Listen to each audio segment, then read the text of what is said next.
ਓਏ ਓਏ सुनो ਅੱਜ ਦੀ ਵੀਡੀਓ ਵਿੱਚ ਅਸੀਂ ਲੈ ਕੇ ਆਏ ਹਾਂ ਟਮਾਟਰਾਂ ਦੀ ਮਹਾਨ ਜੰਗ। एक पासे वो कंपनी जिहड़ी मसाले तो लैके कैचअप तक हर चीज़ विच हथ मारदी है, शान कैचअप। ते दूसरे पासे वो ब्रांड जिहड़ा पाकिस्तान दे हर किचन विच मौजूद आ, नैशनल कैचअप।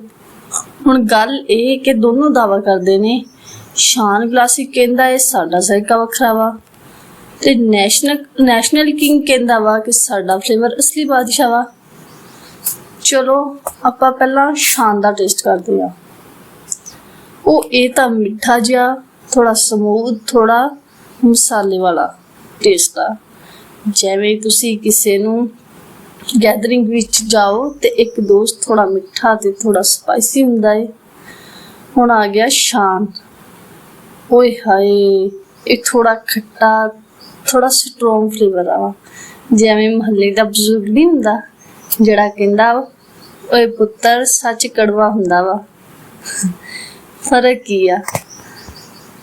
शान कैचअप स्मूथ ते स्वीट आ, बच्चों नूं ज़्यादा पसंद आंदा। ते नैशनल कैचअप स्ट्रोंग फ्लेवर, थोड़ा टंगी आ, नौजवानां दी पसंद आ।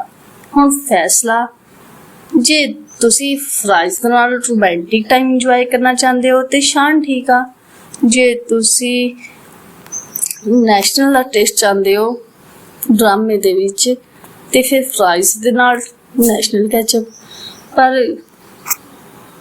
फ्राइज दे नाल दोनों ही कैचअप चंगे लगदे ने, बस फ्राइज दी प्लेट खाली हो जानी चाहिदी ते दिल खुश। कमेंट विच लिखो तुसी शान टीम विच आ के नैशनल टीम विच। मिलदे आ अगली वीडियो विच ते दस लो अगला रिव्यू किदां होना चाहिदा। मेरी सपोर्ट वास्ते चैनल नूं सबसक्राइब कर दिओ, वीडियो नूं लाइक कर दिओ। मिलदे आ अगली वीडियो विच। अल्लाह हाफिज़।